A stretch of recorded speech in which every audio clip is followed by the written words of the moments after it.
IndiGo వాళ్ళు దగ్గర దగ్గర 300+ ఫ్లైట్స్ ని స్కెడ్యూల్ చేసి ఆల్రెడీ స్కెడ్యూల్ అయి ఉన్న వాటిని క్యాన్సిల్ చేశారు.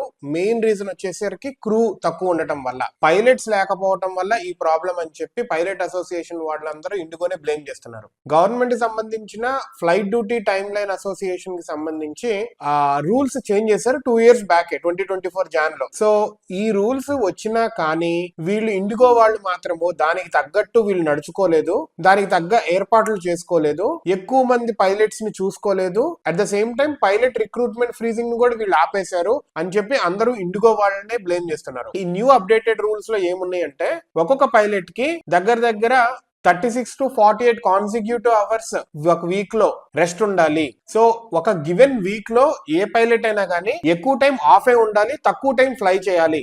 ఇది ఒక రూల్. నైట్ టైం లో ఒక డ్యూటీ పీరియడ్ లో ఒక పైలట్ కేవలం 2 ల్యాండింగ్స్ మాత్రమే చేయాలి. ఇది వరకు 6 నుంచి 2కి తగ్గించాడు. అండ్ నైట్ టైమింగ్ ఉంటది కదా, మిడ్ నైట్ 1 నుంచి 6 AM దాకా నైట్ టైం ని కూడా వీళ్ళు ప్రొలాంగ్ చేశారు. అట్ ద ఎండ్ ఇక్కడ ఏం జరుగుతుంది, పైలట్స్ అనేవాళ్ళు ఫ్లైట్లు నడపటం అనేది తగ్గుతుంది. సో ఇక్కడ పైలట్స్ ఎక్కువ కావాలి. సో ఈ పైలట్ రిక్రూట్మెంట్ అనేది వీళ్ళు చేయలేదు. 2 years ముందు వచ్చినప్పుడు ఈ 2 years లో సెట్ చేసుకోవాలి కదా, వీళ్ళు అది చేసుకోలేదు. దీంతో అందరూ ఇండిగోనే బ్లేమ్ చేస్తున్నారు. And IndiGo is one of the major percentage aviation market లో తీసుకుంటుంది 60% దగ్గర. సో ఏమంటున్నారంటే ఇలా స్ట్రాండెడ్ గా ఉన్న ప్లేన్స్ కానీ ఇవన్నీ ఉన్నాయి కదా, అవి ఇండిగో నుంచి వేరే ప్లేన్స్ కి వాటికి మార్చండి, ఆ లొకేషన్స్ అనేవి వాటికి ఇవ్వండి, ఇవి సెట్ అయ్యే లోపు అని చెప్పి అంటున్నారు. So we have to see, ఇలాంటి పెద్ద companies they have to see, first of all they have to act immediately. వాళ్ళు ఎప్పుడు తక్కువ ప్రాఫిట్స్ కోసం అని చెప్పి తక్కువ మ్యాన్ ఫోర్స్ తో ఆపరేట్ చేస్తూ ఇలా ఉన్నారు. సో ఇప్పుడు వాళ్ళ ప్రాఫిట్స్ ఏమవుతాయో కూడా చూడాలి. Let us see like how this whole